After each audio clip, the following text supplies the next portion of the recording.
I will read it out. These questions are designed to unfold and explain your teaching.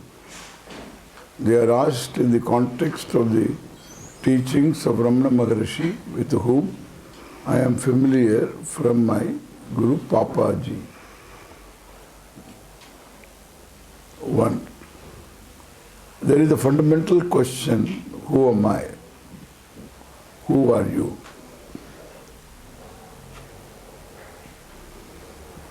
Many Western seekers come to India looking for enlightenment as if it is an experience.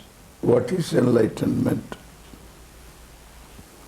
I will start with the first one. And is who are you? Who am I? What is the basis for this inquiry? If somebody wants to know more about oneself, psychologically, it's a valid question. Who am I?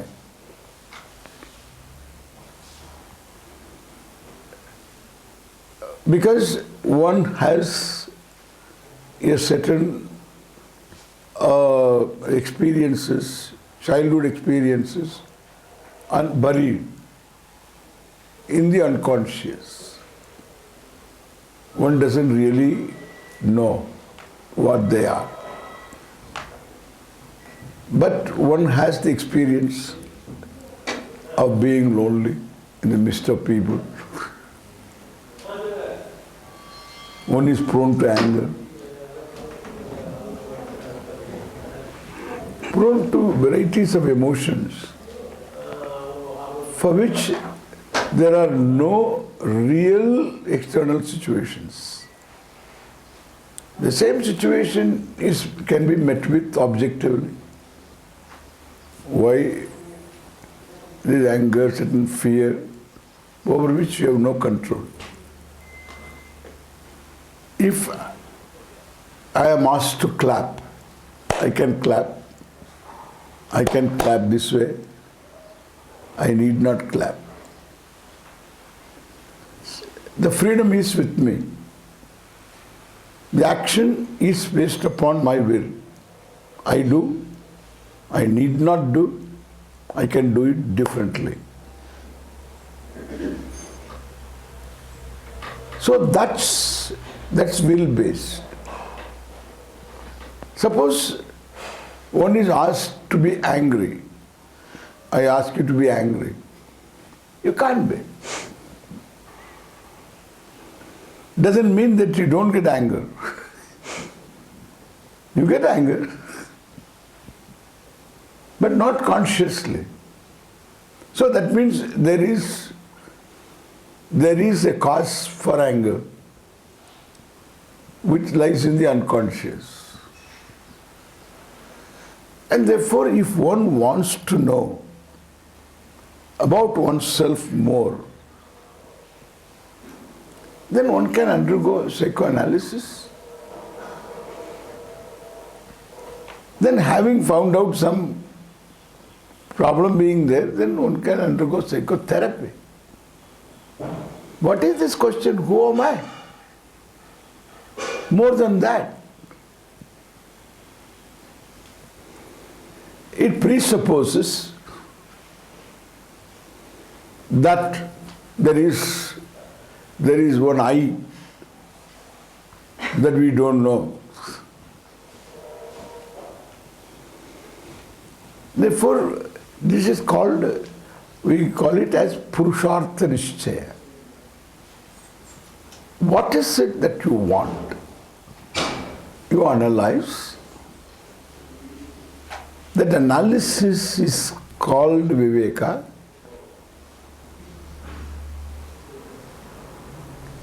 That is very important, Purushartha Viveka.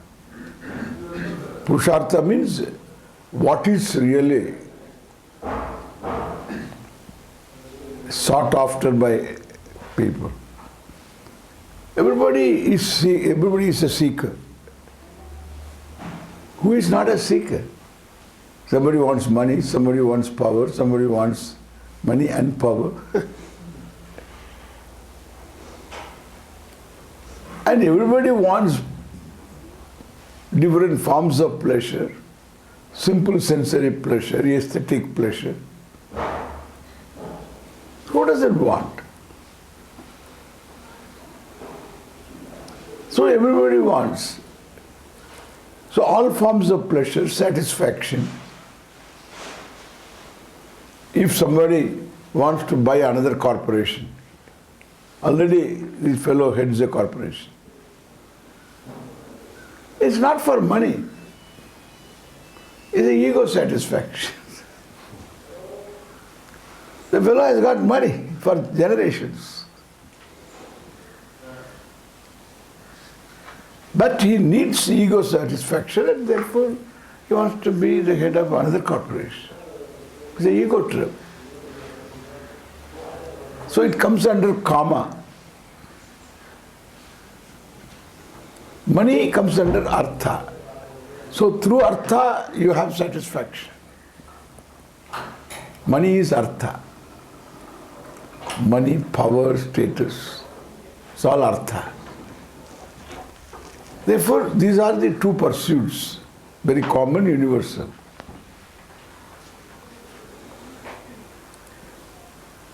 In our culture, we include one more value, one more end, that is dharma.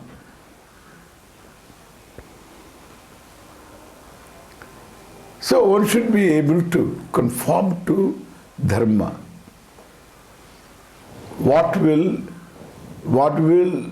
not hurt another person, do it. What you expect of others, related to you, what they should do, what they should not do, they expect the same thing from you, follow that. That is dharma. Why one is not able to follow? Because of the pressure created by other pursuits like artha and kama. And therefore, one can cut corners, one can go against dharma. Therefore, we call it as a purushartha. By one's own initiative, one has to learn, grow, to conform to dharma.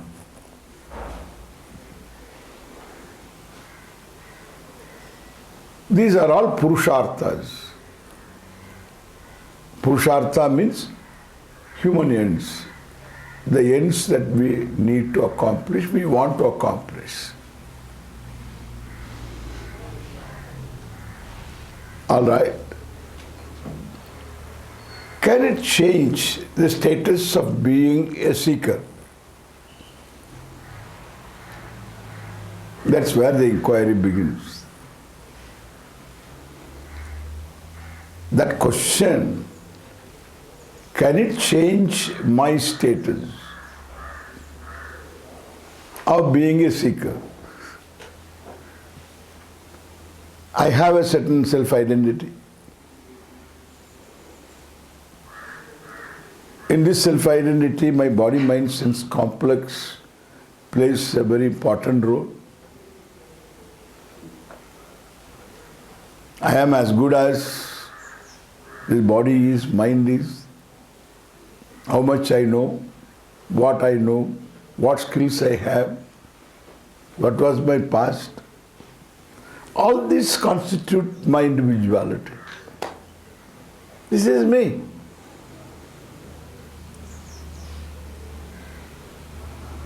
But this me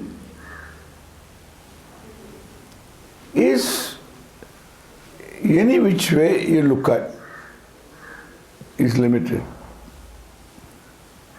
wanting, insignificant, in fact insignificant. See, it all depends upon the scheme in which you look at yourself. If it is a small scheme, you become very big.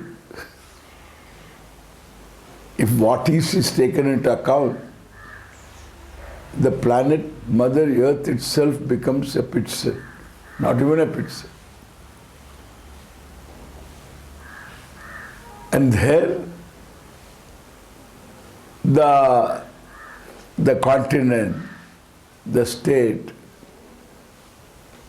the country, the state, the county, the street, the house, the room, and the place wherein you are sitting.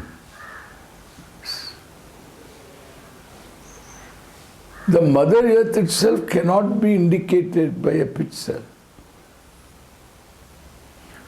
Yeah, this is what. And I'm insignificant, small. Whether it's only just you compare yourself to others, money-wise wanting, skill-wise wanting, power-wise wanting, health-wise wanting, can be better. Then there are other complexes, human being. Self-conscious, self-judging. Therefore there are other complexes. Therefore height complex, there is that. There is a lot of the color complex. Then there are other complexes, features. Someone doesn't like his nose, her nose. Eyebrows. There are people who specialize on eyebrows.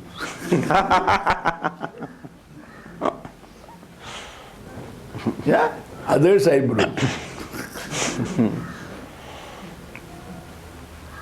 So there's eyebrow complex. It's all complexes. This is a human being.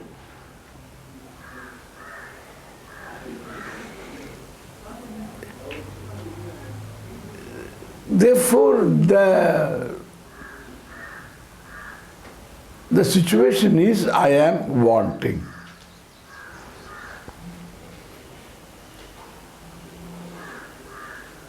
Then the experience is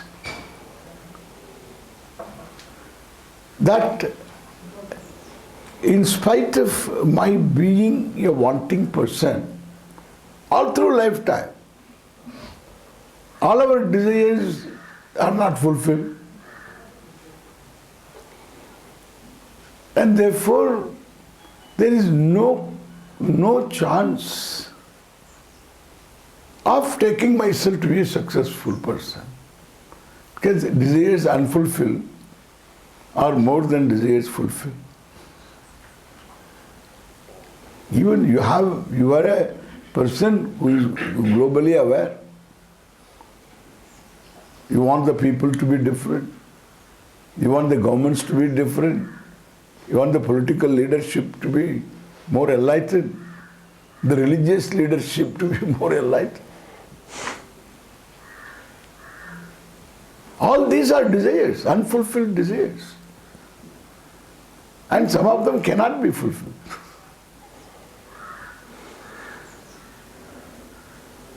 You want more equal distribution of wealth. You want fairness in exchange rates. We say global, but the currency is not global. There is no parity. The earning power and the buying power should be taken into account in fixing up the exchange rate. We want to have many currencies.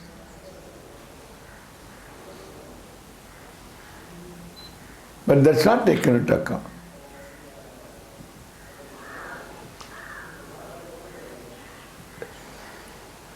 So what you can buy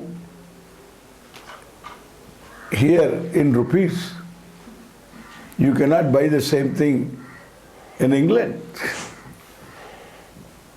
in Holland.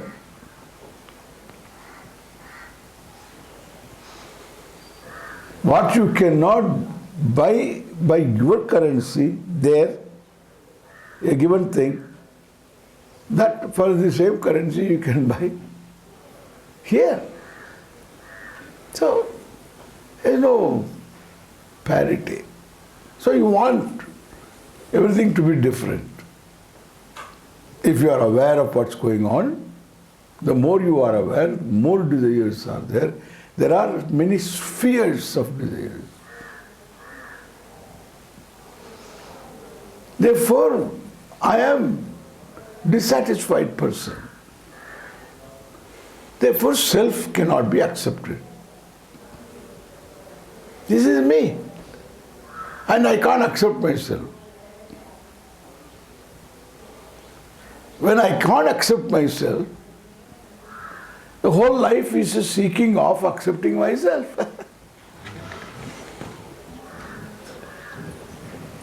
The self I am conscious of, the monkey is better off. It doesn't have a judgment. It doesn't stand in the queue for visa. I saw in Chennai, in the American consulate office, right in front, there was a very big queue. Early morning, long queue. But there was not one Indian monkey. They are happy being in India, correct?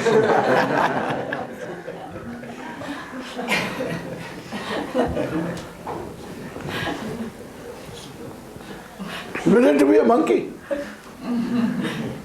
It is not shy. It just, it's happy being what it is.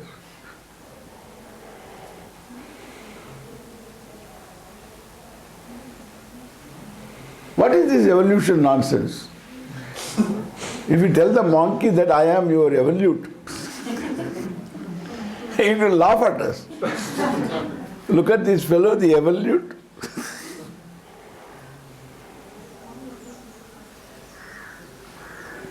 Therefore, what I say, when you are conscious of yourself, which the monkeys fortunately don't have.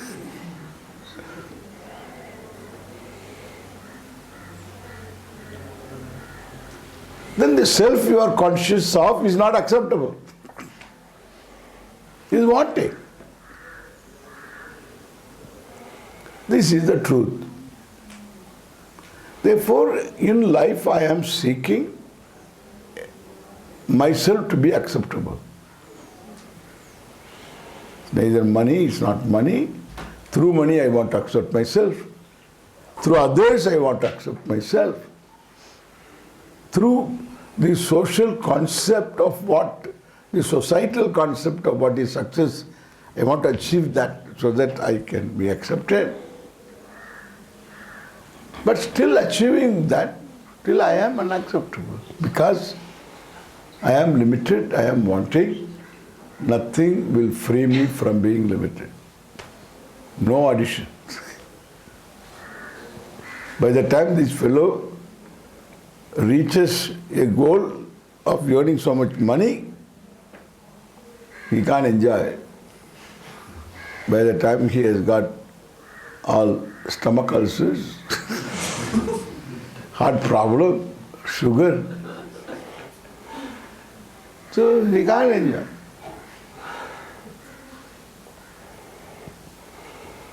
Wanting. No chance to achieve freedom from being wanted. This is the truth. For us, this is very important, these things are understood. Before we jump upon this, who am I question? Self-non-acceptance is the issue. Self-acceptance is the goal. I am embellishing myself to become an acceptable self. A broomstick is always a broomstick, however you embellish it. You can have a diamond necklace around that. It's a broomstick wearing same diamond necklace. That's exactly what happens to this wanting person. No matter what he adds to himself, it's the same. Either you get rid of things or you add things, it's the same.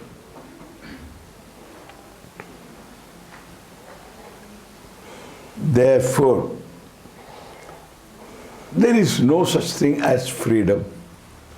So what we are seeking is freedom from, not who am I. That's a wrong approach. What I am seeking is freedom from being small. Moksha.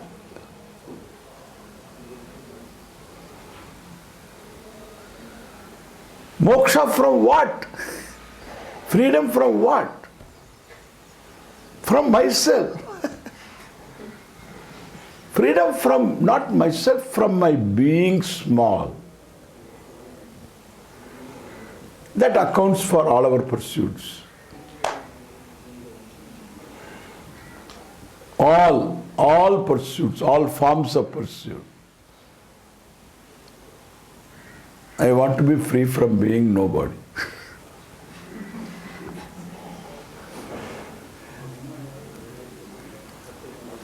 Therefore, everybody wants to be somebody. If nothing can be accomplished, so one dyes one's hair. That's all one can do. Dyes one's hair green or blue. I have seen green hair. People in New York. Yeah, one woman was wearing green hair, confusing me whether in New York, Manhattan, the trees are walking in the street.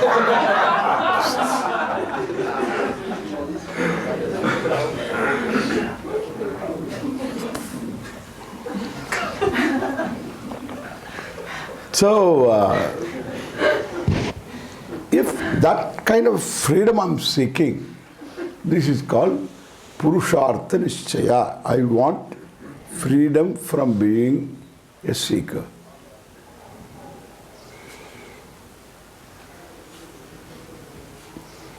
Then it is not possible. The way I go about is not possible. Because if a limited being with any addition is limited, any subtraction is still limited. Like a finite number, you add any number, it is a finite number. You minus any number, it is still a finite number. So there is no moksha possible. That's why people promise moksha is not here, moksha is there in heaven. That is tourism.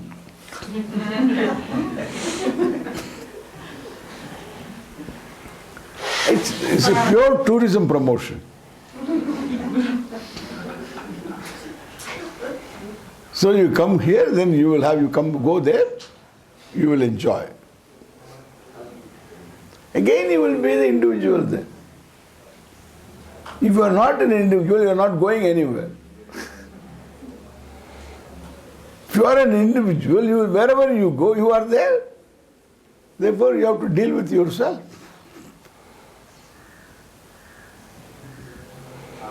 The smallness will not go. Therefore, there is no moksha. There is no moksha. All right, there is no moksha. Can I accept myself now? People say, what cannot be cured should be endured. You You have to endure yourself. And we have to endure you. Both.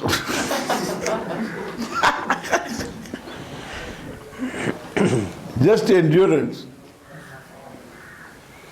We govern our lives with these kind of sentences. What cannot be cured should be endured.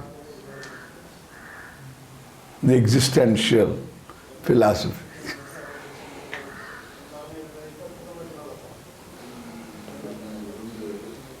Make hay when the sun shines.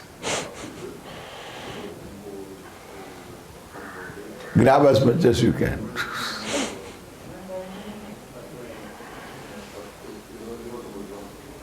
Or the only way, or maybe my conclusion is wrong. Conclusion about myself that I am a wanting person is wrong.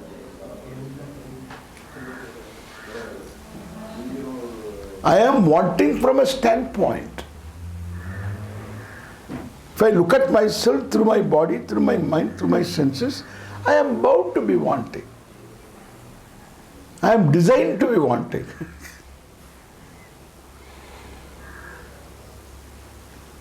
But the body doesn't have an I sense. The mind doesn't have an I sense. Senses don't have an I sense. The judgment is centered on me, on I. So the source of the problem is I. The solution of the problem is I. If I am not acceptable to myself, I have to see myself acceptable. How, unless I am acceptable, I cannot accept myself? If I am wanting, I cannot accept myself. So the only solution out is maybe I am not wanting.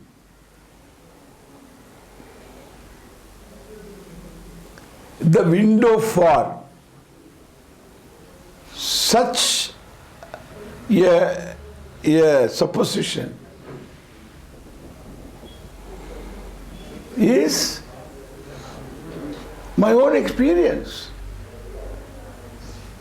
of my being not wanting occasionally. I live in the same world, with the same people, the same body, mind, senses. Still, occasionally I become at home with the world, with myself. I'm happy. I pick up a moment of happiness, looking at the stars, looking at the trees, looking at the birds, looking at the mountains, listening to music, or when enjoying something, whatever. I feel I am okay.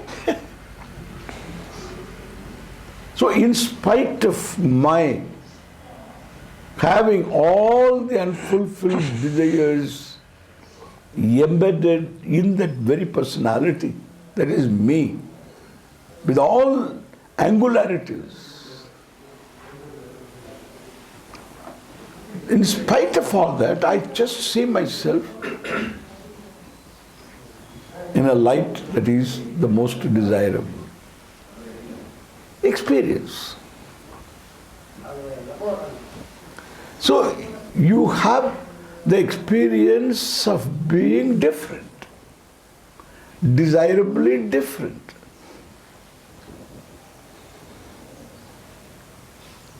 That's enough, that's a window through which I can make a supposition, perhaps I am that one who obtains when I am happy. It's not desire fulfilling accounts for it.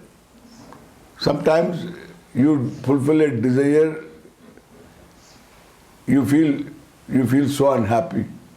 You wish you were never born. Sometimes you are happy without fulfilling any desire.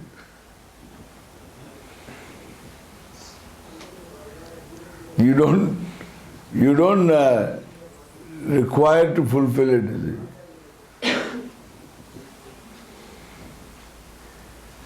You see a comic strip, you are happy.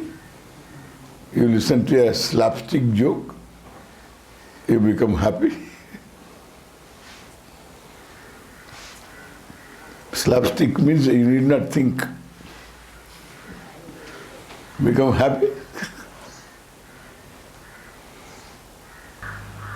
This woman received a bunch of flowers. And there was an envelope, and then she opened it, the florist sent. And it is from her husband who is traveling.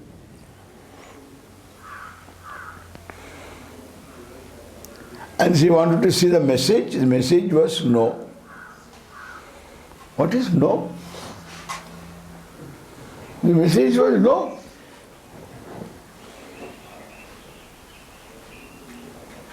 From her husband's name is there. Message is no. In that card. She phoned her husband. What is it that you have written? What did I write? The message. What message? I didn't give any message. But there is message. No. No? Oh, the florist asked me, do you have any message? I said, no.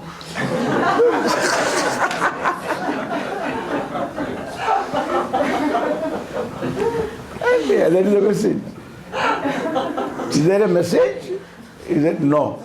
Well, no. No is the message. You laughed. At least some of you laughed. Some of you require a little more perhaps to make you laugh. And I have all of them. It's easy to make anybody laugh. But then, what has happened? If you laugh, did you fulfill all your desires? A credit card is paid off. All the loan that is there on your house is all mortgage is paid off. What? All the problems are solved? No, nothing is solved. Then you can be happy. It's a great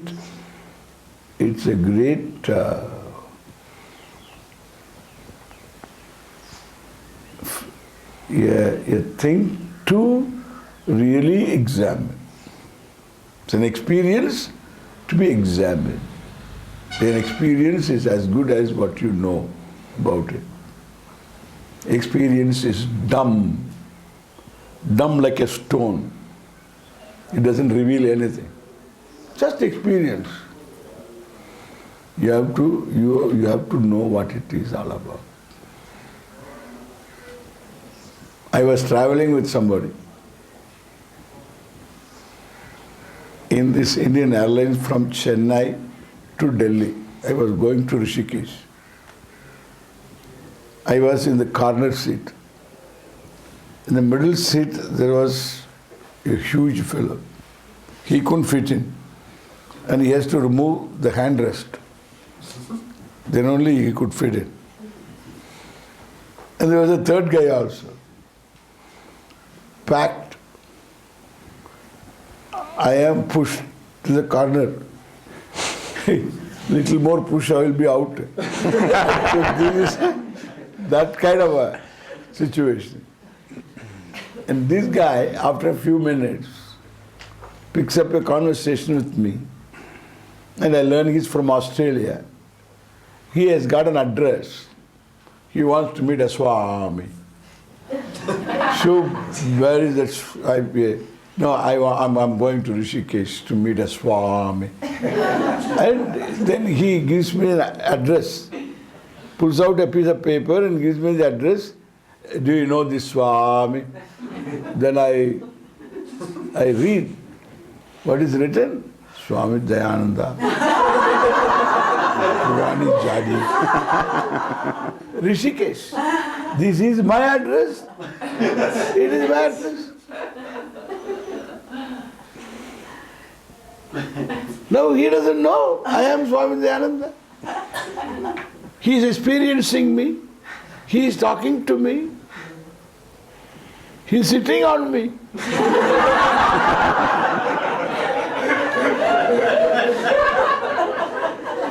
Very heavy experience for me.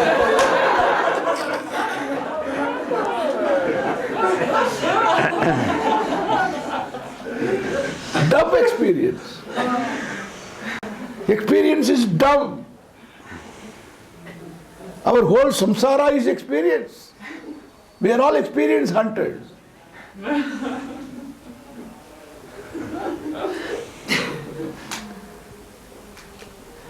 It is the experience of these moments of experience which are few and far between. They keep us going. Good experiences. Acceptable experiences. Experiences in which I see myself acceptable. Therefore the world is acceptable.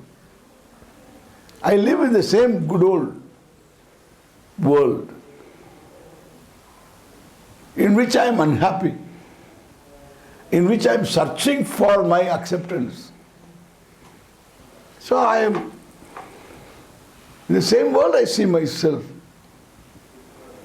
in the light that I would like to see myself, experientially. Then again I want repeat experience.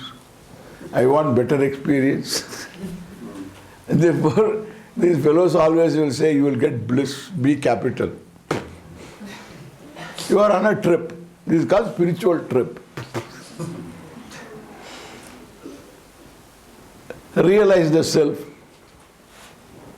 We use the word realize for realizing interest for our investment. Or mistake. Realize the mistake.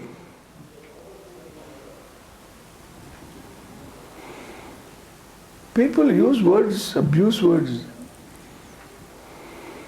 Put the people on trip to gain the experience of bliss.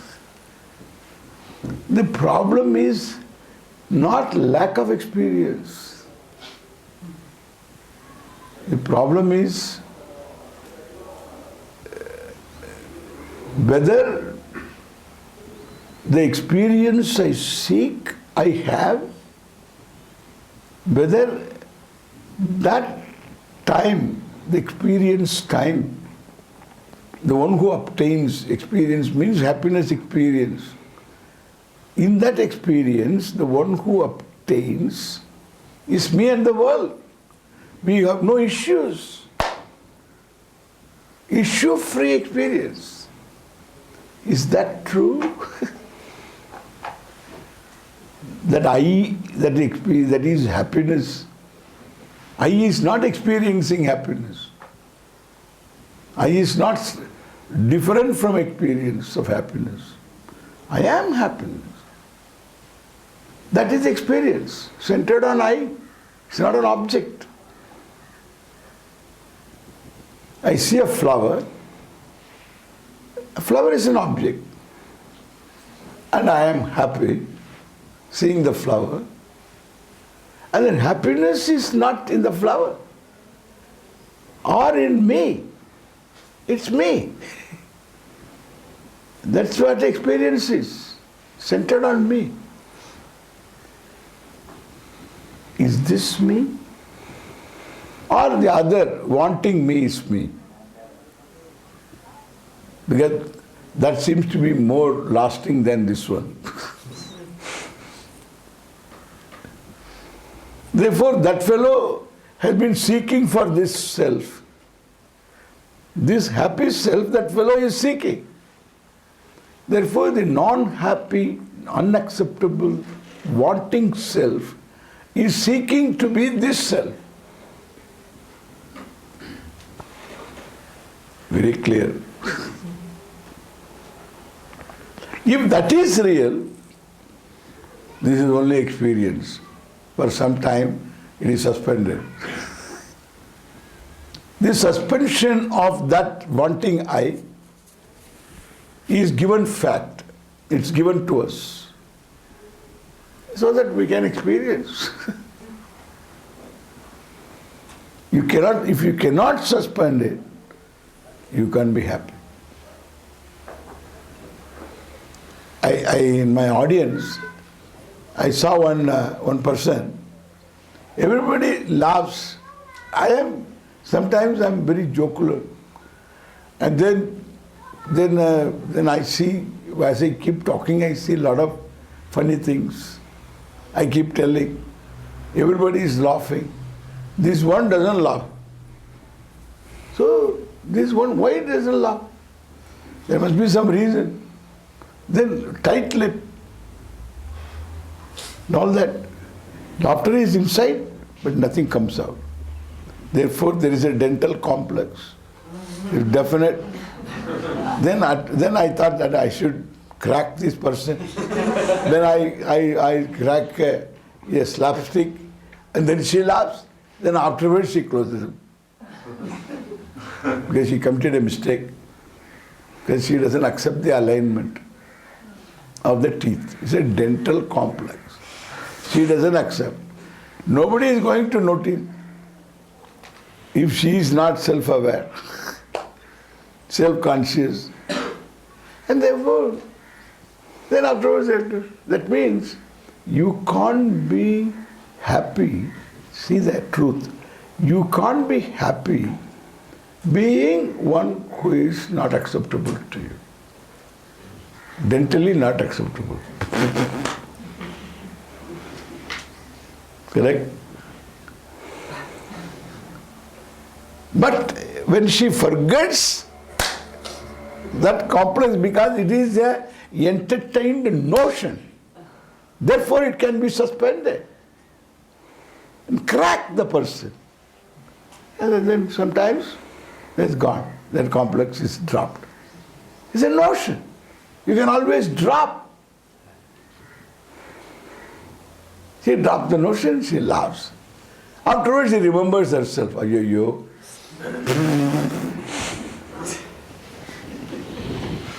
Then she is self-conscious. This is our self-consciousness, okay? Our self-consciousness is meant for complexes. In fact, these complexes drive us to the solution. Maybe there is a solution. That is why you cannot stop seeking. There is a solution. Why? Because if I am a wanting person, intrinsically, then there is that sense of want can never be given up, because what is intrinsic property to an object cannot be negated, cannot be suspended at any time as long as the object is there. Like fire is hot, and you cannot remove the heat and then still have fire. Not possible. Because it is intrinsic. If this limitation is centered on the self, it cannot be negated. I negate in a moment of joy, therefore, maybe that is what I am. That is why nobody complains that the person is happy. Nobody comes to me complaining, Swamiji, I don't know what to do. I am too happy these days. Nobody tells me. How will he complain? Swamiji, hey, how will he complain? Even complaining must be there should be a method and there is a certain demeanor. Why only complain? He has to be happy and then complain. Then I am happy. You are such a good person. You should not become happy. Why? Why did you become happy? Why it happens to you? This happiness. Nobody sympathizes with you. Unhappiness you don't want to have. And others also come and sympathize with you. It's universal. That means what?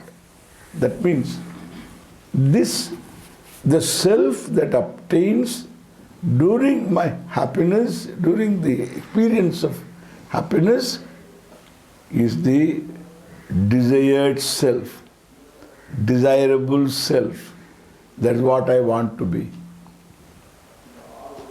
The other one I don't want to be. This is perhaps the natural self. Up to this conclusion, you require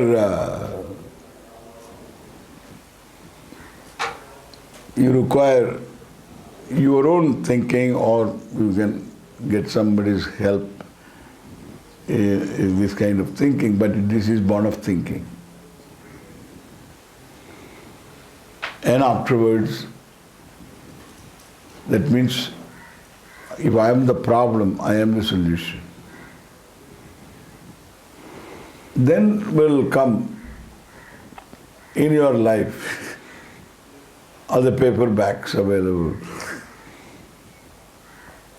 The paperbacks, association, interest.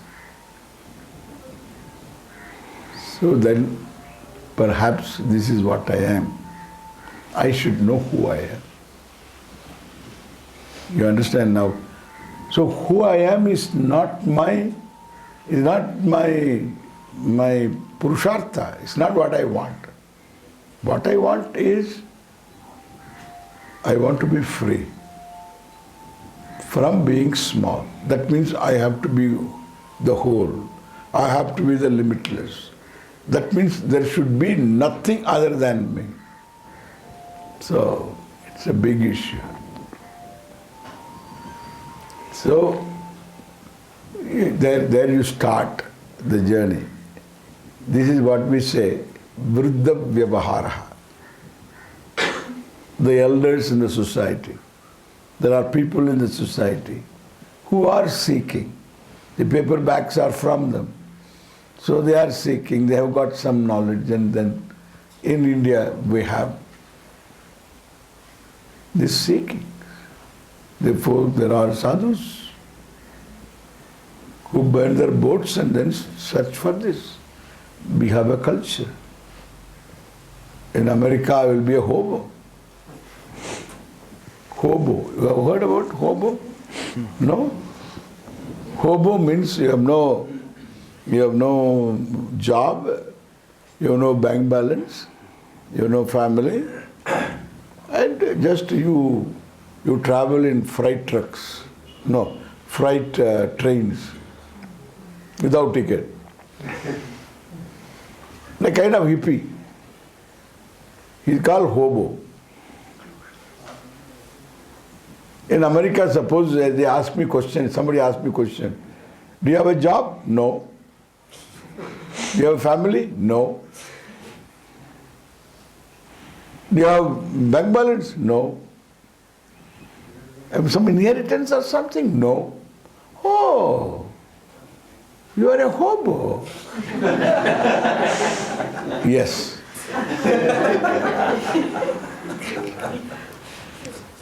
In India, same questions are asked, suppose.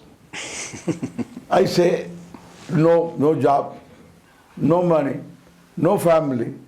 Oh, are you sadhu? Difference. You see the difference.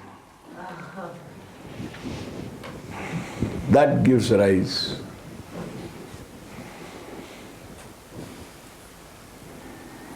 to seek, if the self is not acceptable to me, freedom from this non-acceptance is my goal. Perhaps that is possible only if the self is free from being limited. There is a knowledge available. That is what we say Vedanta, the teaching, the Upanishad. It tells me I am the whole. Therefore, self-inquiry. Then, see how much I have to cover. I told you I don't have snap answers. That's okay. We have lots of time. No problem. Yeah. No, I have limited time, but I think we've got to question 2 now. many Western seekers come to India looking for enlightenment as if it is an experience. What is enlightenment? Is it very clear what I have told now? We don't seek experience. If you seek one more experience, then you have to interpret an experience. An experience is as good as you interpret it, how well you interpret it. It has to be understood. You can have the experience. We don't lack experience.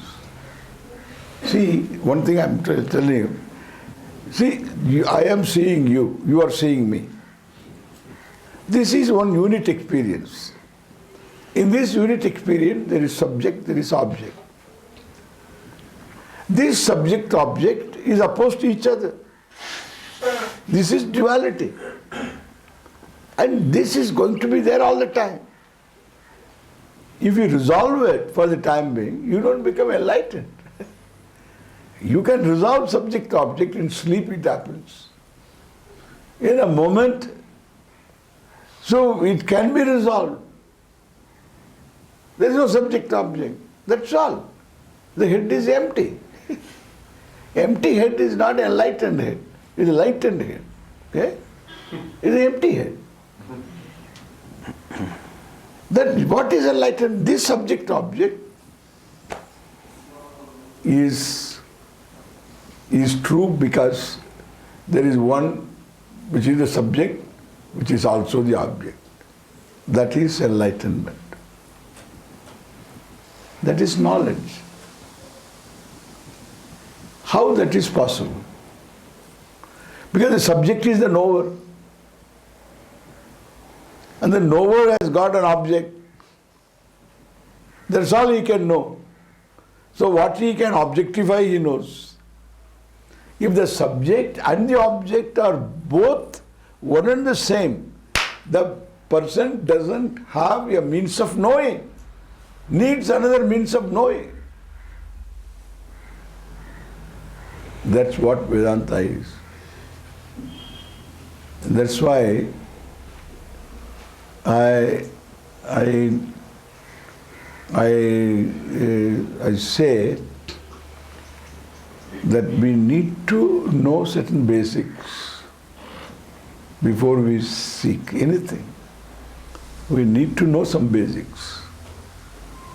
The basics are known, then our seeking is very well directed, pronounced. Otherwise, still remains in darkness. We are groping. So we will look into this again. Are there any qualifications for enlightenment? Is practice necessary? If yes, what form do you advise?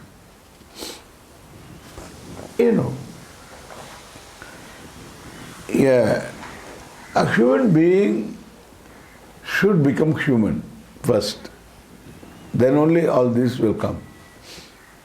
Because you have to say, I am the whole, you have to discover, you have to know. So what is the qualification? For any knowledge, you require qualification. Any knowledge, a preparedness, certain preparedness. Even suppose this is a child of a mathematician, and mother also is a physicist, this fellow father is a mathematician, grandparents were all professors, there is no genetic skip. This boy is only 3-year-old, and now this boy, 2-year-old or 3-year-old, the mathematician wants to teach him maths, arithmetic. Simple 5 plus 4. He can't make him understand what it is all about. Why? Certain preparedness. There's an age for everything. What time can prepare, nothing else can prepare. Then age. Age is a very important thing in this, at this level. Then an adult. He has got a driver's license. But that doesn't qualify him to study calculus. He must have some more preparation. He needs enough maths. Suppose he studies calculus, that doesn't mean he can understand everything that is there in physics, energy matter equation. That takes a certain background. Then he can understand that also. Anything can be understood if the preparedness is there. Now I am the whole, I have to understand. Both the subject and object. Whether the object is a micro or it is a micro object like an electron, or it is the whole universe. Subject object. Both are one. Both come from the same. So that takes a lot of learning, lot of understanding, lot of clearance of mistakes also and confusions. So what are the qualifications for this? Is there MSc necessary? Any academic qualification? We will say the person should be rational in thinking. Irrational conclusions should be seen as irrational. That capacity, whether you gain by your own experience, by your own thinking and some discipline, or by schooling, you gain that intellectual discipline. That's not negotiable. Because you are a rational being and you have to be rational. Nothing irrational. I can be above reason, but there is nothing unreasonable. Therefore, that is taken for granted, that qualification, simple, right thinking. But then, as a human being, values, attitudes, dharma, giving, and freedom from greed, freedom from insecurity, freedom from being judgmental. These are all qualifications. Compassion. These are the qualifications required. That we say viveka, vairagya, shama, dhamma, uparati, titiksha, shraddha, samadhanam, mumukshutvam, amanitvam, adambitvam, ahimsa, kshantihi, arjavam, acharya upasanam, like this. We have a list of qualifications. All of them talk about one word, in one word. So you grow into a human being. Means humaneness, consideration for others, no hurting others, compassion, giving, sharing, friendliness, being not judgmental, objective, dispassion, no exaggerated value, priority confusion is not there. So this is all qualification. It's all said in so many words. Practice is involved because sometimes to be like that you have to fake it and make it. See, if compassion is not there, you can't be compassionate. Even though compassion is not there, you can act compassionately. Love is not there, you can act lovingly. Act it out. So faking and making. You act it out as though you have love. Love will come. One fellow hated somebody. Jealous and hated.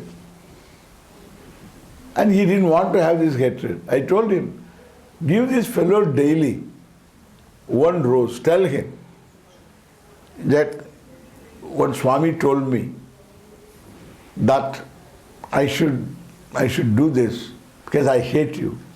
Tell the truth, I hate you. And the day you got promotion, I hated you more. And then I don't want this hatred. And I want to get rid of this hatred. Therefore, when I talked to Swami, Swami said, please give him a flower. Don't mistake me. And you please receive a flower for 48 days. That's a number. 48 days is a number for any particular vow. 48 days. Give daily morning you go. First you give him this way. Oh, this Swami asked me to give this and so on. So you look at this way and give him. The next day you will go look. Angle changes. Next day. And afterwards begin smiling. Change. Huh? Fake it and make it. Act it out. It's practice. That's how you practice compassion, practice friendship, cultivate friendship, cultivate love, act lovingly. Caring. Caring comes by acting caringly.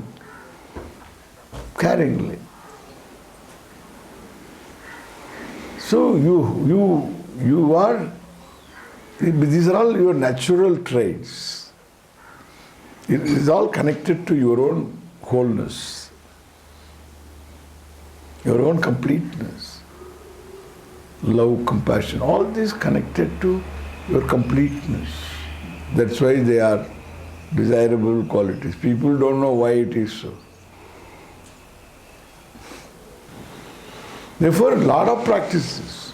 Then before that, daily rituals, prayer, devotion. Because you have to bring in Ishvara in your life. The more Ishvara means more objective you are.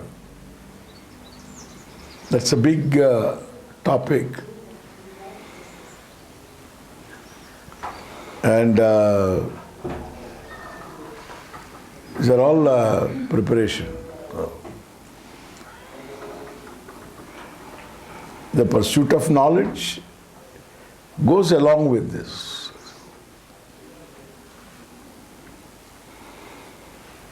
And they require a teacher. Teacher also is important in this. Gurumeva abhigachet, shrotriyam brahmanishtam. So one has to go to a teacher who is well informed,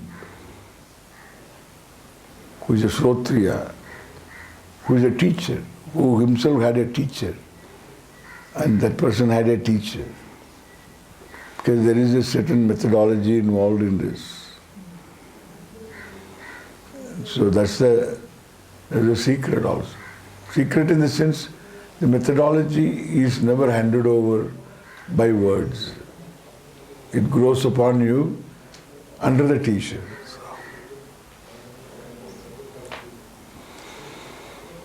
It's like Indian music also. Can never be taught writing. You can't write it out.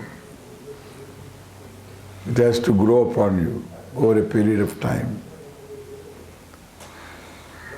The teacher teaches, but the style, the whole nuances, and all this grow upon me. Teaching methodology is very important in this, because it is already you. So the methodology is very important. Question 6 is very interesting for me, about Monanasa and the mind. World is to be destroyed. Mind is to be destroyed. Anything to be destroyed is real. Unless the world is real, you don't need to destroy. If it is real, you cannot destroy. What is real cannot be destroyed. What cannot be destroyed is real. What is real cannot be destroyed. If you destroy it, then there will be something left over. Why? Because nothing is totally destroyed. There is no question of total destruction of anything. Matter cannot be destroyed. Energy cannot be destroyed. That is all what world is. So what we can destroy? Therefore, to say that the world is to be destroyed is not totally right, but there may be some meaning in when somebody says, so we are supposed to know. Somebody says he means something. We have to understand what is that meaning. That's what I say. So there is no literal destruction. The world is, if it is real, it cannot be destroyed. If it is not real, it need not be destroyed. Right. Understand that? Yeah. Now you say, this is a shirt. Let us read with the shirt. This is a shirt. And the shirt thinks that I am a shirt. Suppose the shirt has a human mind, self-conscious, self-judging, and it says, I am a shirt. I wish I were a kurta.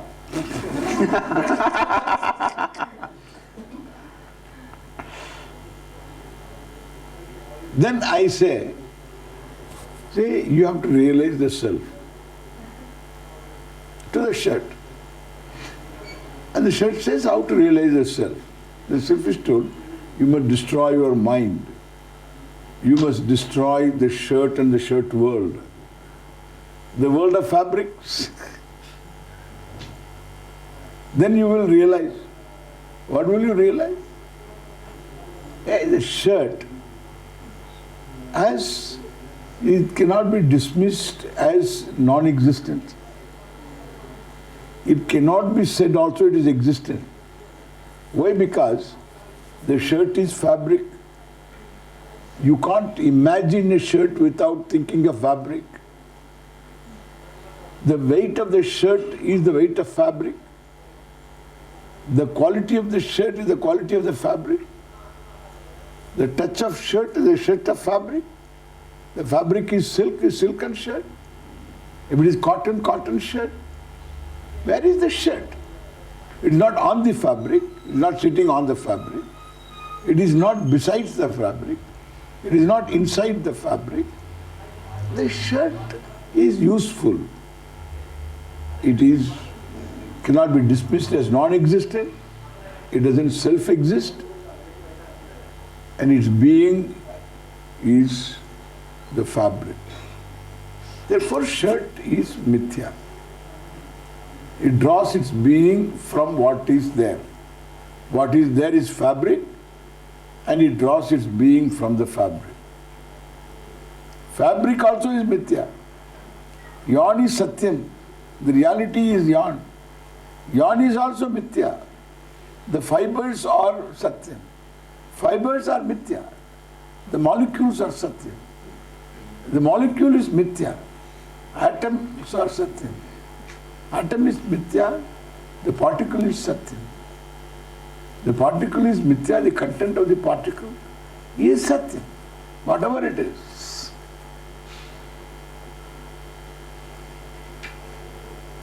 Therefore, shirt is just Mithya. And therefore the shirt need not dismiss, destroy the shirt to realize that I am the fabric.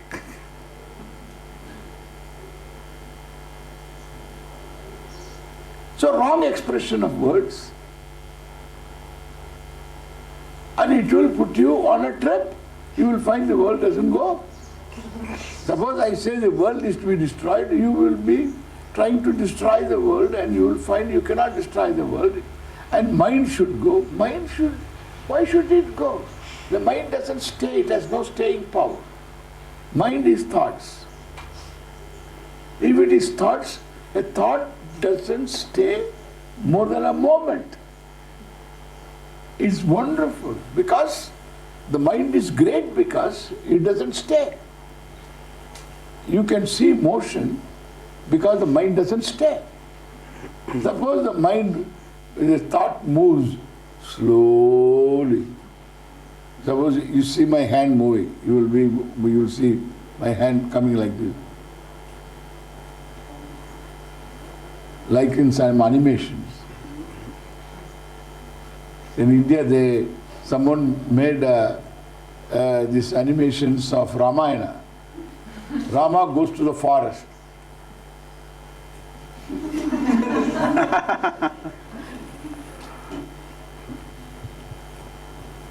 See the smoothness. Why? Because the mind is momentary. What is to? Why should you destroy? It destroys itself. What mind has done to you?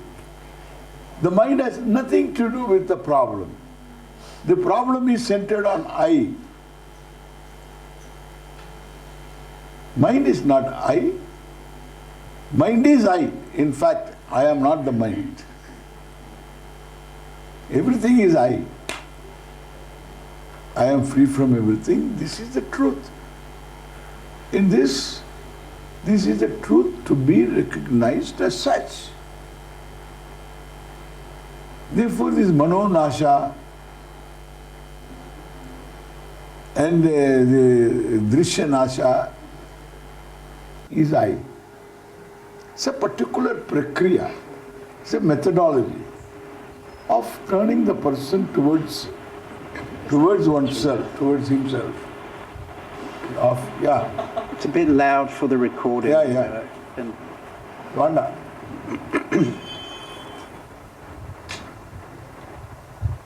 And therefore, that's only a method to turn a person to oneself, to the self.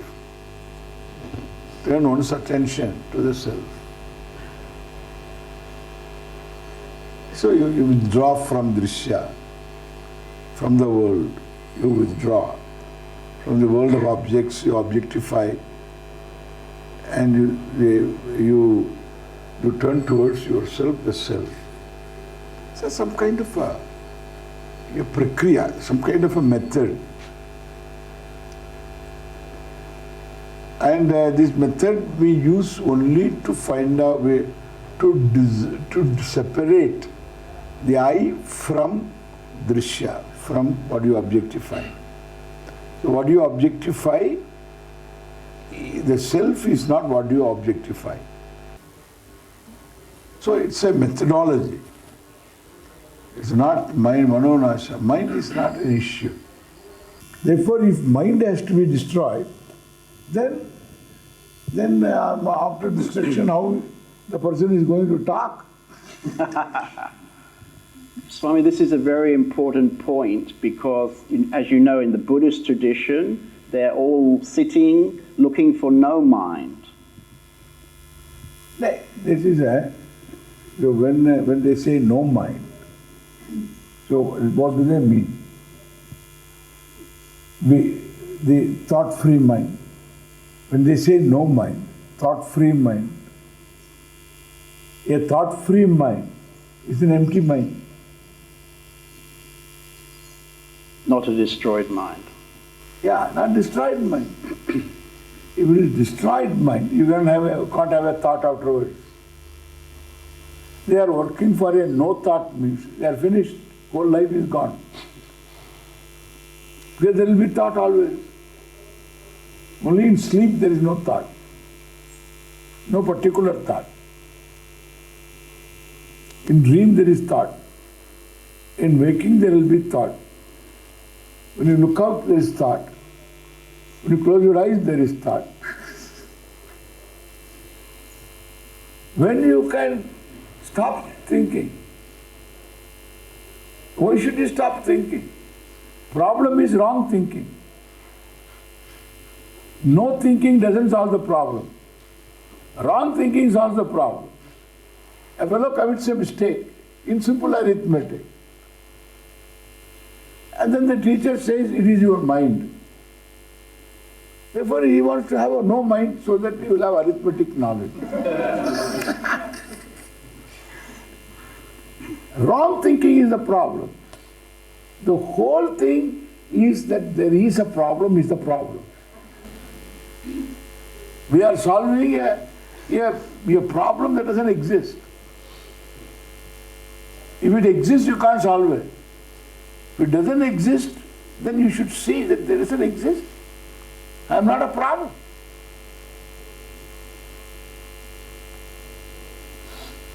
So it's entirely a different approach. You require a means of knowledge. You don't have a means of knowledge. It has to come from outside. It is an epistemological problem. That is why this Neo-Vedanta, this modern spirituality is all moving in circles. They are, I would say they are innocent. You would say what? Sorry? Innocent. Innocent. They don't know what they are about. Too innocent. Become big people, that's all.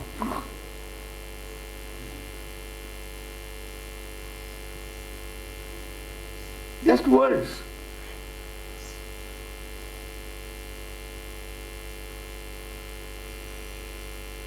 What does it mean? So you are lost in the ocean of bliss. Who is lost? Who is lost? And who comes and reports that?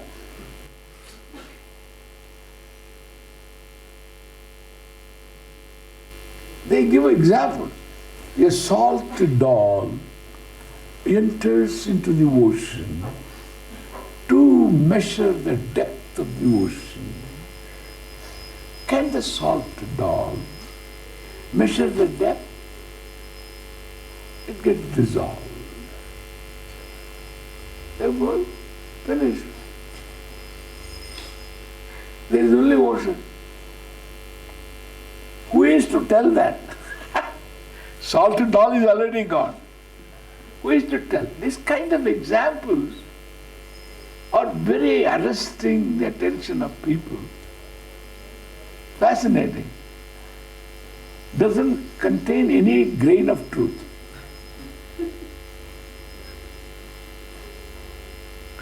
I'm a self-evident being. You see me because you have your eyes. Otherwise, there is no way of my being here known to you. You have to use your eyes. You have to use your ears. You are behind the eyes and ears. The mind and you. You are behind the eyes and ears. And your eyes and ears are the means of knowing. Therefore, Swami is. Anything is arrived at like that. And then what do you see? Whether it is the Swami Dayananda, it has to be verified. Because there is one look-alike. He is not Dayananda, he is Ishwarananda. Some people mistake me for Ishwarananda, some people mistake him for Dayananda. We meet now and then exchange our namaskars. You know, he gets salutations, my salutations he gets, his salutations I get. I tell him I have got 7 of them. And he has to give me 700 at least.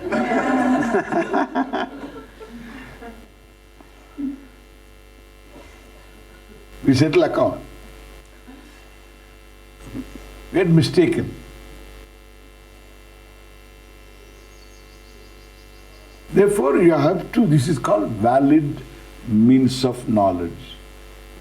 So you have to employ your means of knowledge to know anything that is or is not also. Is not also has to be known to you. That is why there is no emptiness. Emptiness is known to you.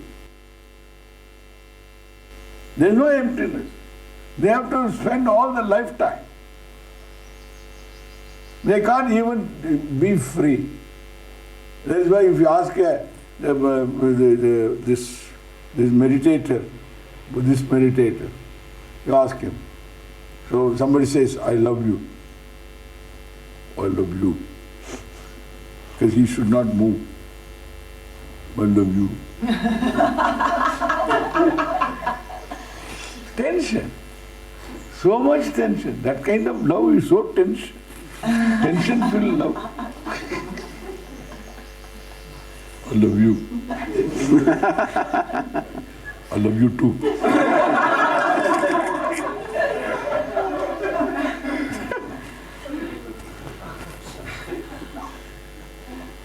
This is Vipassana meditation. You look at your mind, look at your nose.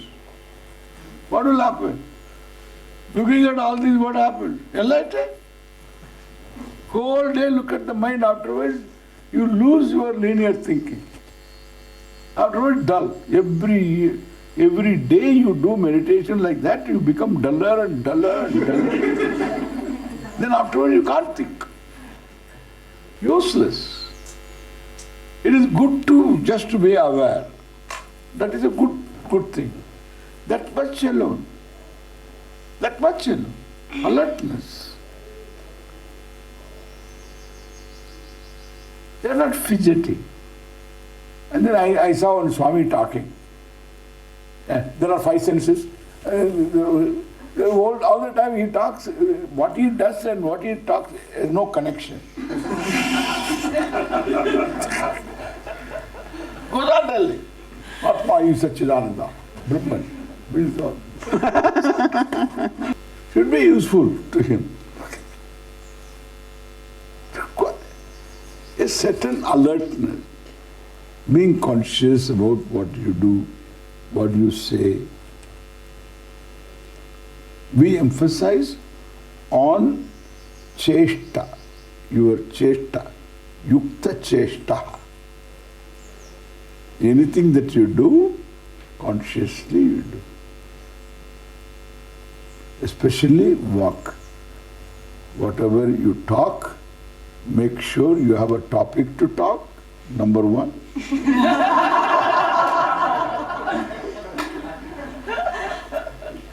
Number 2, the person whom you talk to, is he willing to listen to you? Number 2.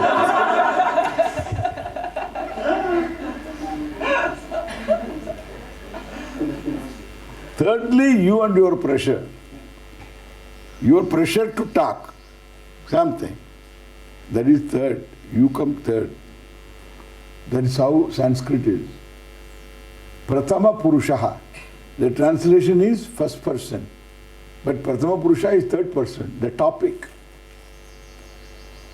The topic is Prathama Purusha. In English, third person is third person is in Sanskrit Prathama Purusha. English third person, in Sanskrit first person. Prathamaha, first. Purushaha, person, first person. In Sanskrit, translation of Prathama Purusha is first person, and that is third person. Topic. Topic is number one. Then Madhyama Purusha, the one whom you are talking to. Between the topic and you, this fellow is caught. The Madhyama Purusha. Please see whether this person is interested in your talking. When he asks you, how do you do? Don't start from your first marriage onward. So this is...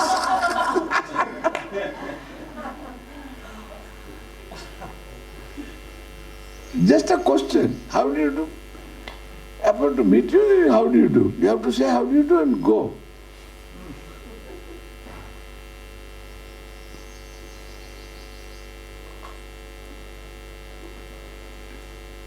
That is second consideration. First consideration, whether you have a topic worthwhile. The second consideration, whether the person is interested in listening to you. And third consideration, of course, is yourself. You have got a topic and then you have a pressure to talk also. That is Antima Purusha. Uttama Purusha means Antima Purusha. The last person. First person topic, second person the listener, the third person is the talker. It's Sanskrit. Because they want you to have a discipline over talking. So loose talking is not allowed. So this is all called Yukta Cheshtaha. Yuktahara Viharasya Yukta Cheshtasya Karmasu Yukta Swapnava Bodhasya Yogo Bhavati Dukkaha. This knowledge is possible, the knowledge that removes dukkha, this sadness, pain, the seeking, centered on oneself. Dukkhaha yogaha bhavati.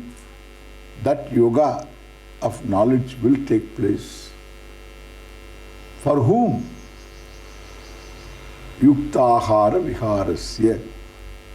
The one whose food intake is moderate,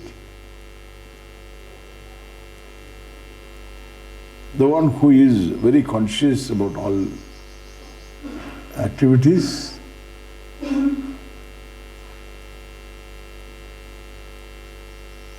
and yukta cheshta, and who doesn't waste.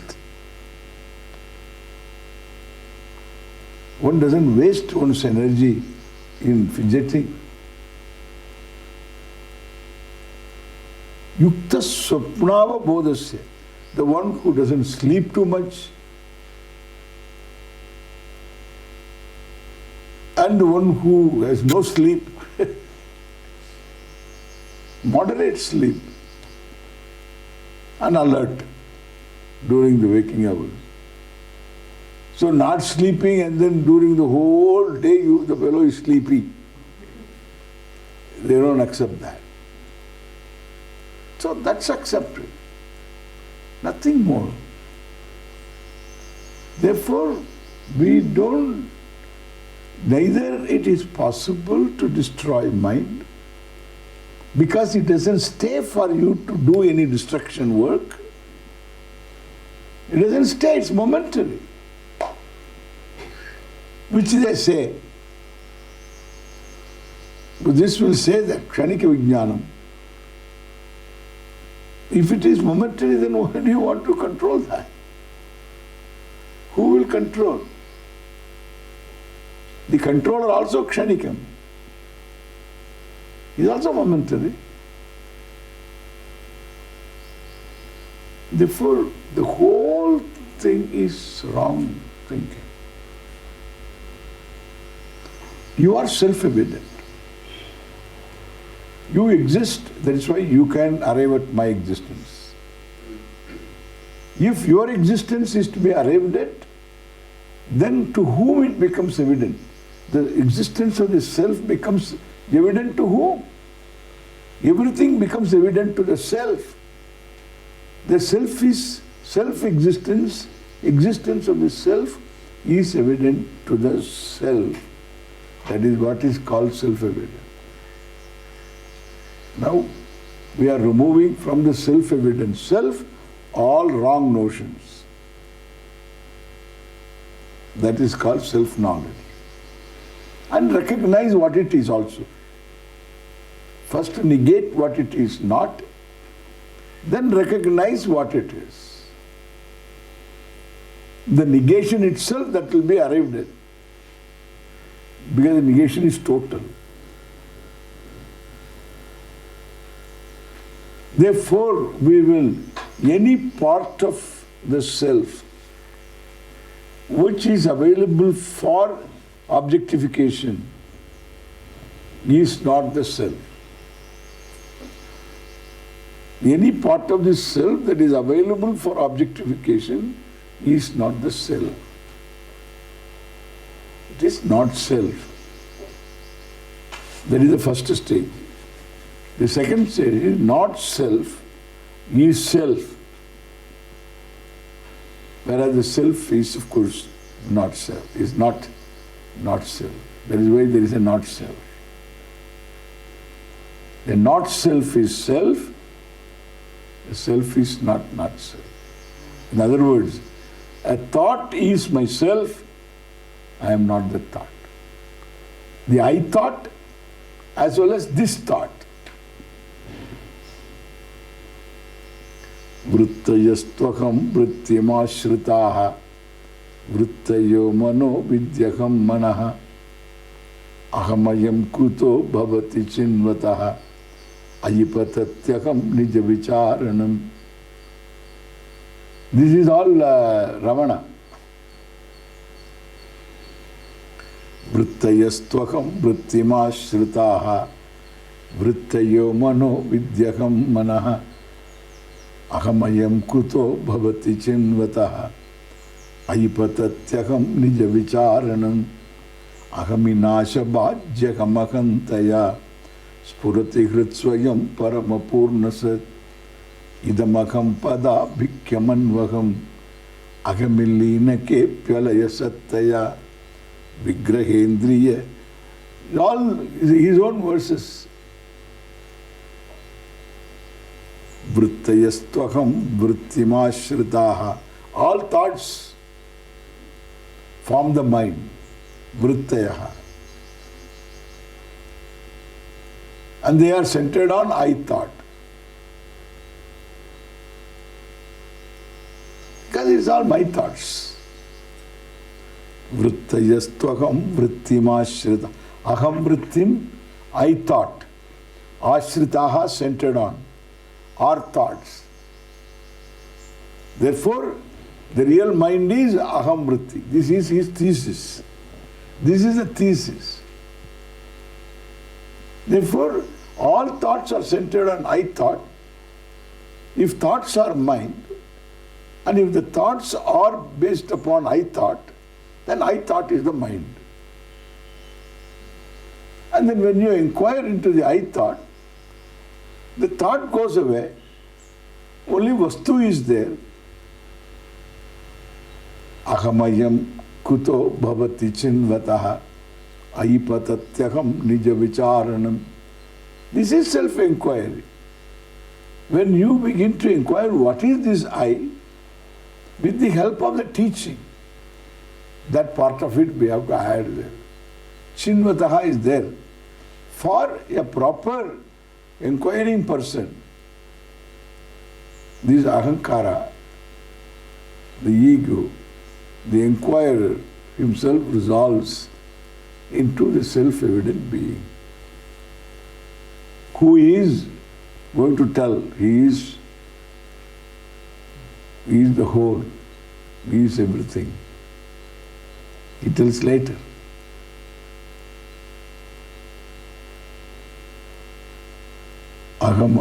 Ahaminasha bhajyagamahantaya paramapurna sat nija vicharanam. This is if you analyze, if you inquire what exactly is this aham, you discover this ahamkara, the knower, is himself, is mithya, is dependent upon known as well as knower, both depend upon one whole purna, one whole sat which self exists. That is called whole. Both subject and object are one and the same truth. That is the whole. Whole means don't look around.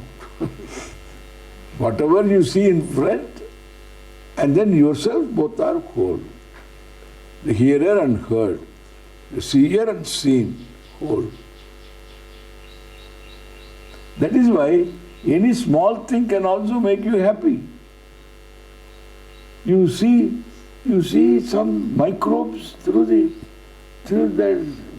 microscope, and this fellow is doing research, and he was suspecting some microbes there. See the microbes ecstatic. Ah! Ah! Hey! Oh! It's called microbe ananda.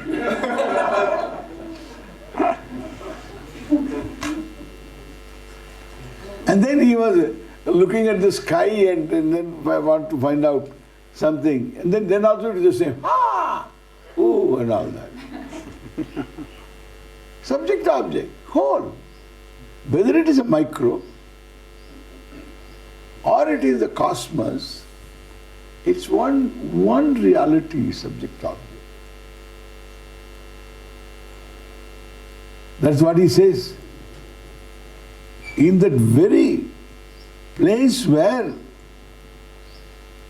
this knower resolves, the self-evident being reveals itself as Paramapurna Sat in keeping with the teaching again.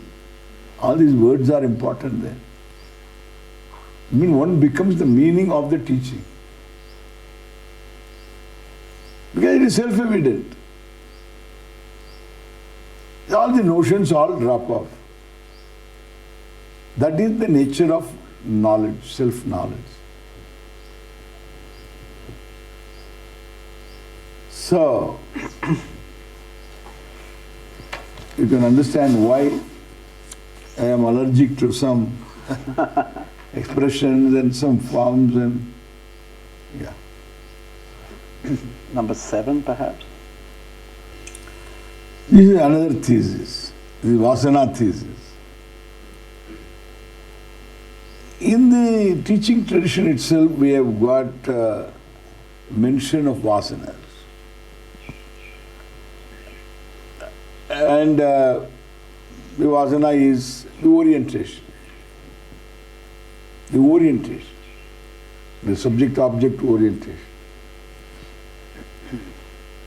And I will be happy only when I have these things. There's an orientation. By vichara, we remove that. By inquiry. That is called Vishaya Vasana. Then there is Deha Vasana. I am the body Vasana. Because you are born with that. It will be there always. Body I am not the body, that has to be cultivated. By contemplation, vichara, inquiry. That's where the practice is involved, contemplation. Deha Vasana goes. Then Shastra Vasana. I should study this, I should study that and all. That is postponing the issue. And these are the 3 vasanas we talk about. Any other vasana they talk about, that is all wrong. Our problem is mistake, not vasana. Self-centered mistake. It's a correction of error. What is it we are working for, we have to know. That is why Vedanta, traditional Vedanta is different from all these new approaches. Traditional Vedanta is absolutely cognitive. Because you are the whole. You will never become the whole. You don't lack experience of the whole. Whatever you experience is the whole. There is no such thing, wholeness will appear. There is no popping up whole.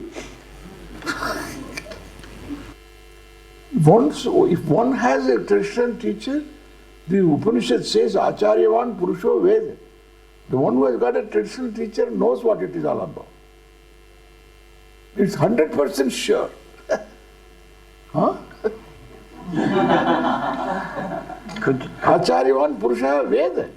Veda means knows. And therefore, the question of permanent and all that doesn't come. Because it's you. Not subject to time. You didn't gain anything. You only dropped the notions. It's already you. If it is a gain, it can be lost. Only some of these vasanas are talked about only for a person in the process who is learning, who is preparing himself, so gain the knowledge proper. Therefore, these vasanas are talked about threefold vasanas. Object vasana, the body, mind, sense complex vasana. I am only this much vasana. And then Shastra vasana. I have to study this, study that vasana. You have to study only one thing, and that is all about you. And that is not study, that is employing a means of knowledge. Go to a teacher. When you study Upanishad, you are studying yourself. It's a mirror, word mirror.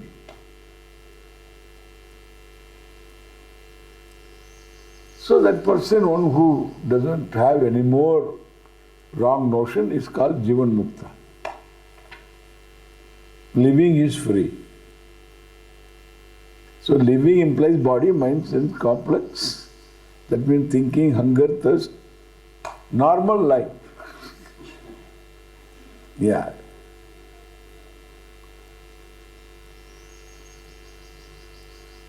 In fact, the difference between the Jiva and the Jivan Mukta is the other person normally abnormal. This one is normally normal. Okay. Yeah.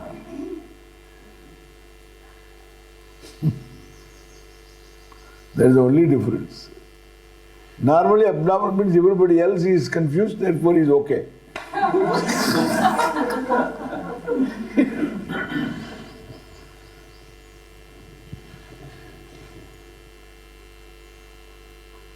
The judging person also is equally confused. No problem. That's why we sympathize with each other. 9. It appears essential to meet a Guru. That also is over. Guru and surrender to that Guru. Who is the Guru? What is the Guru's role? How to recognize a true Guru?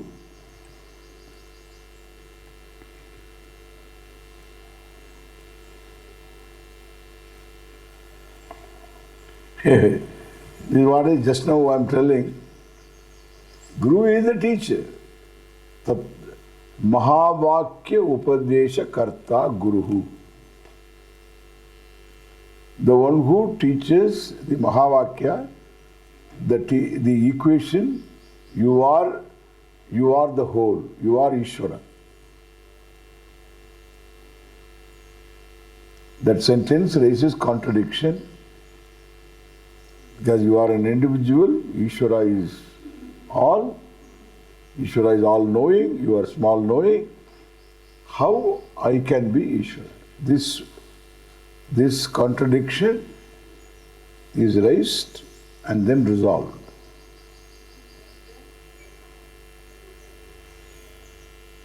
Because that status of Ishvaratvam, the status of being Ishvara, and the status of being individual Jiva, limited Jiva, both the status are of the same order of reality.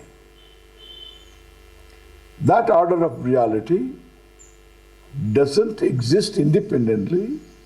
That order of reality is the absolute reality. Whereas the absolute reality is free from that. Like the fabric is not shirt, shirt is fabric. Therefore, you are the same. If I tell a wave, you are the ocean, the wave will ask, how can I be the ocean? Then I will say, you are born of ocean, sustained by ocean, you go back to ocean, you are never separate from the ocean. That is true. I am a part of the ocean, I cannot be the ocean. I am part of the ocean, I cannot be the ocean. Then, what is ocean?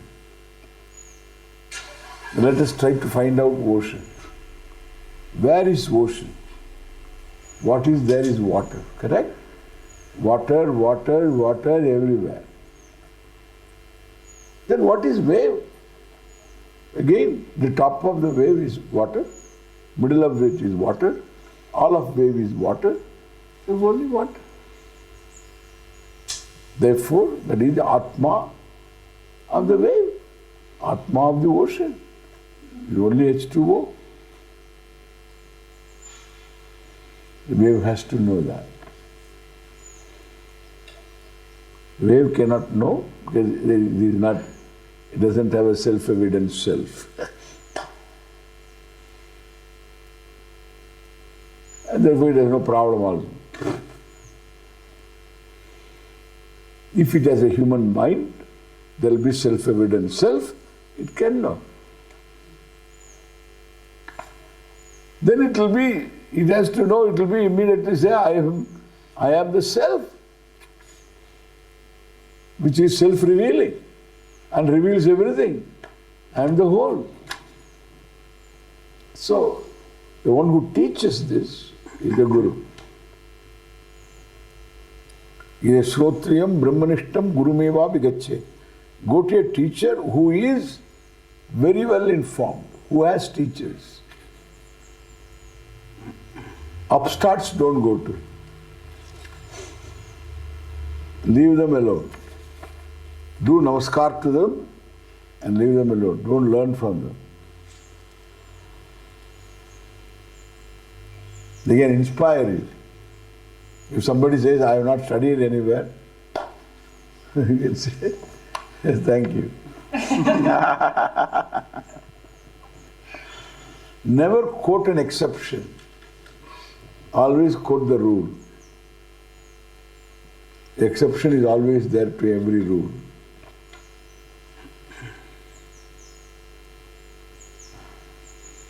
There must be some reasons and all that. We can explain all that. So, and can he make you see, then he is a teacher. Therefore, you should first check up with the people whether the person is very well informed, traditional teacher, who knows the methodology of teaching, that can be verified. Then afterwards exposure. In the exposure they will discover. So the lineage is important. Yeah, that's why there is always a lineage. It's very important. They will ask, you are the disciple of whom? Not all the time you have one teacher, you have sometimes many teachers. So we tell all of them. Yeah.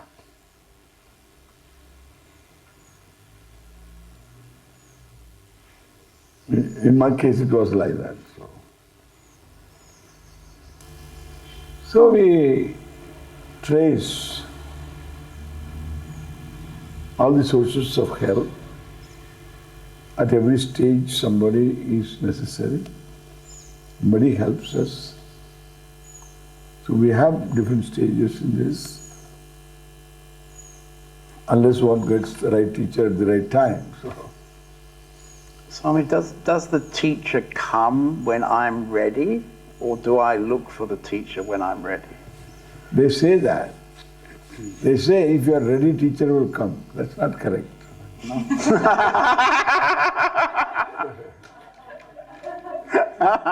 Yeah. If you are ready, you will spot the right teacher. You won't get carried away. If one is half-baked, then he easily gets carried away. You go by the length of beard.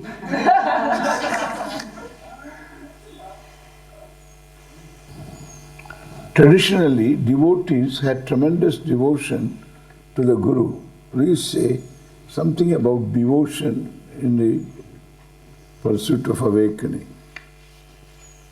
The word devotion is, I don't know what the meaning is. It's a very funny word. But it's a trust in the capacity of the teacher to make me see. That trust. Because the teaching is a means of knowing. As one teaches, one has to recognize. Because I am talking of a thing that is there already. I am not talking of an object beyond me and or within me. It's me. And therefore, I can expect from the teaching immediate knowledge. And therefore, as I use my eyes, I have to use the teaching. Pramana. It's a means of knowing. Suppose I say, look at this banana. Look at this banana.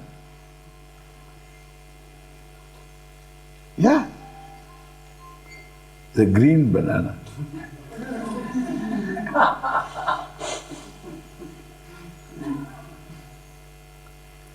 You will say, what has happened to Swami?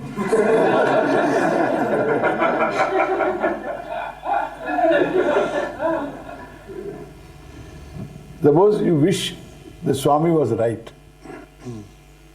Because you want the Swami to be right. You have not come here to prove me wrong, I assume.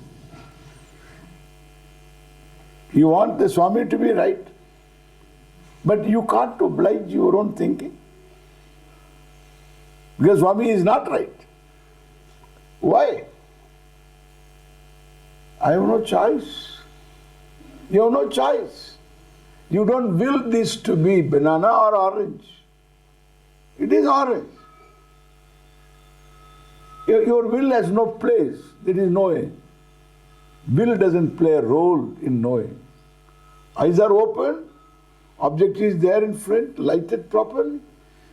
Sight takes place. If it is orange, it is orange. If it is banana, it is banana. And suppose I say,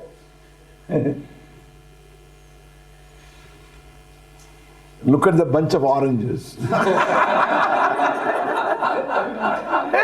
For a change, okay? For a change.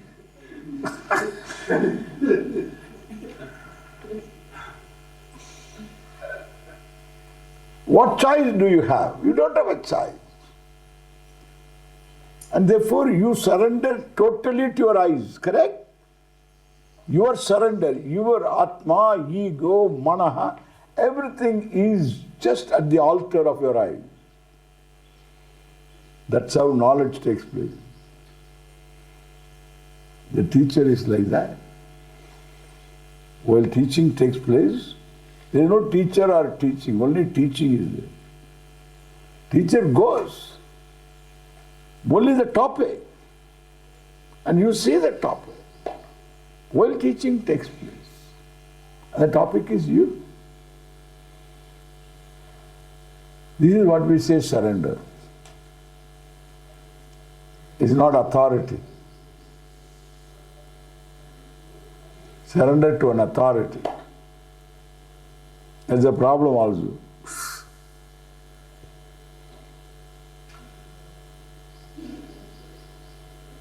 It's a means of knowing.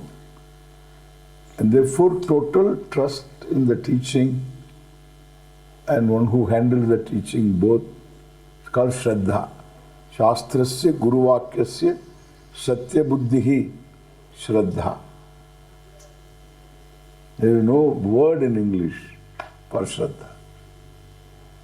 The teaching and the one who handles the teaching. In both, that it is valid, it is true. I have to know it. That kind of a surrender. That's called Shraddha. And because knowledge is involved, then questions are allowed. One can raise questions, one can get the answers. That's all allowed because knowledge is involved. But Shraddha. Benefit of doubt is given to the teaching and the teacher. You don't dismiss if you don't understand. That's called Shraddha.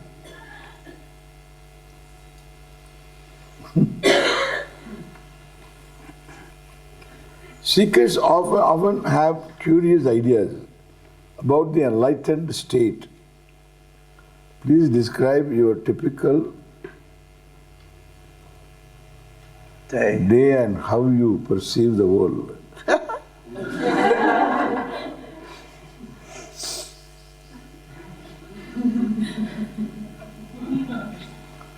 Suppose I see you from the beginning of you, then if that evolution is true, then I should see all the people as monkeys, correct? What is this? I just see you as you are. What is, you see. No projected values, no judgment, no projected values. That is what is truth. But the truth is, these are all people, and you take them as they are. At this moment, no judgment, non-judgmental, and objective, totally objective. They have a certain reality, and the reality is evident, self-evident. Therefore, there is no real contention. There is only subject-object as though subject-object. It's all as though. In a three-dimensional film, you wear goggles and go and sit there. Three-dimensional movie. Have you seen that? Somebody, it starts with a brawl in the bar.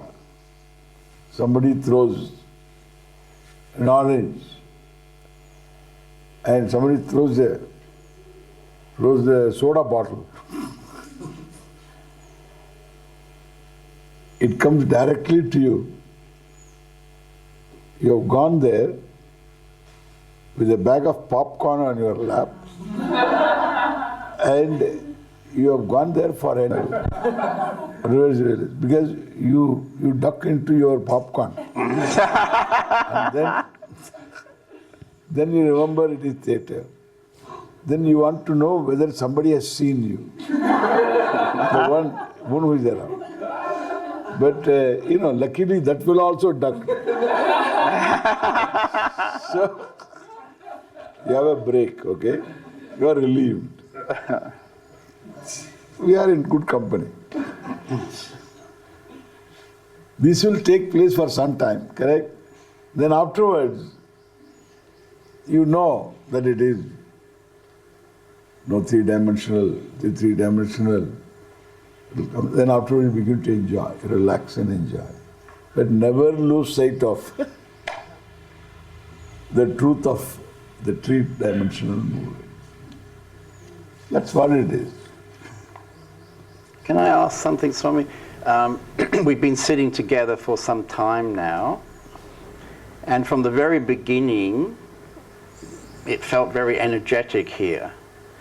And words were streaming, and the question is, who speaks? Who speaks? Yes. I speak. I speak. Speaker is I. The speaker is I, but I am not the speaker. The difference must be seen. When you want to say touch wood, what do you do? Touch wood. Then the wood is the table, but the table is not. No, table is wood, but wood is not the table. That is why you can touch the table, handle of your chair, and say touch wood. Correct? So B is A is not B. Like on the stage, a person playing a role, the role is the person. The speaker is I. The role is the person. The role undergoes all changes according to the script. The role is a beggar. The actor plays the role of a beggar. And all the way through, he knows that he is not a beggar. He is going to be richer by being a beggar for some time. He knows A is not B, actor is not beggar, beggar is actor. I am the speaker. Otherwise there is dissociation. Because this is modern Vedanta. Again a problem. See, beggar is the role. Is the role, and it is not separate from the actor. The beggar's body is actor's body. Beggar talks, actor talks. But there is space between the beggar and the actor. The space is not physical. The space is self-awareness. Awareness of self-identity. Even while talking, begging, he knows that he is doing well. While crying, he knows that he is doing well. Because A is not B. B is A. That is the truth. This is the secret of Vedanta. This is the secret of the teaching. This is not known. That's why they will ask this question. Who is the speaker? If you are in that bliss, how can you talk?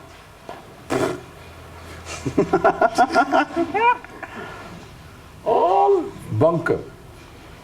All these are foolishness. sometimes it's said that the enlightened sage is like a radio, you know, that the words are coming from beyond. Yeah, that is true. That is true. Why not? The only topic. There is only topic. Yeah. You deal with the topic. You can say that, but still there is language. Cannot come because there is language involved. There are anecdotes. All these come from his own individual knowledge, Buddhi comes from Buddhi. Only thing we can say that, you see, if one doesn't know oneself, then B is A is B. Therefore there will be agenda. Here there is no agenda. B is A is not B.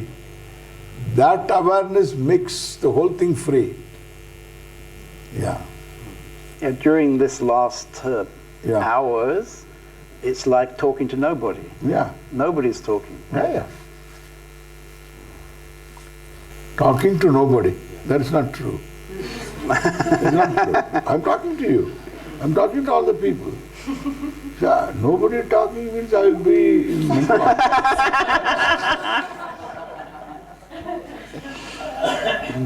Yeah.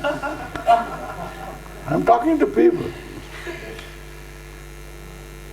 in a way that you can understand. If I talk to some of my old students, I will talk differently. I will talk entirely differently, which you will never understand. But I am talking sense there also. There are levels of talking. And therefore, I am talking to you. There is nothing wrong. You are not talking to nobody, that's not correct. In fact, you should respect your audience and you talk to that person with love and care. Not to non-entities.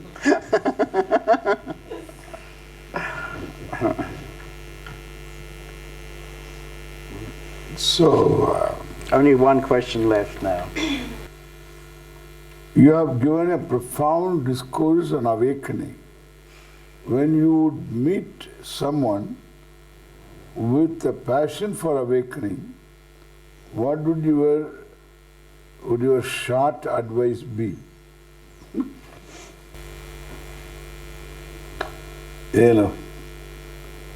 This is all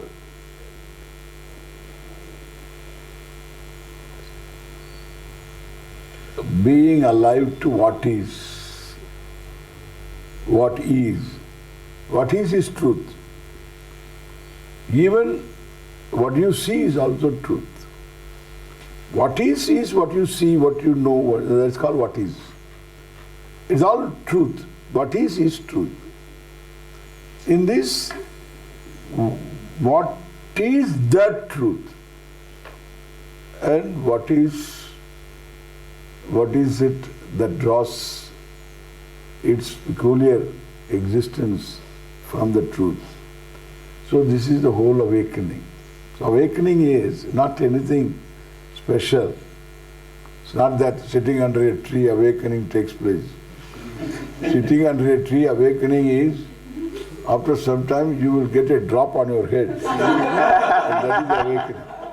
So then the best awakening is, enlightenment is, sitting under, don't sit under a tree. Because there are birds sitting above. Therefore you will have heavenly drops, and which are not very good. So that is the enlightenment. Never sit under a tree.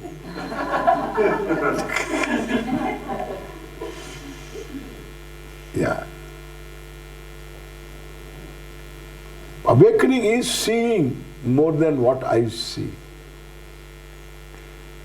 Seeing more about myself, at the same time more about what I see. That's awakening. Being awake to what is. That is one sentence.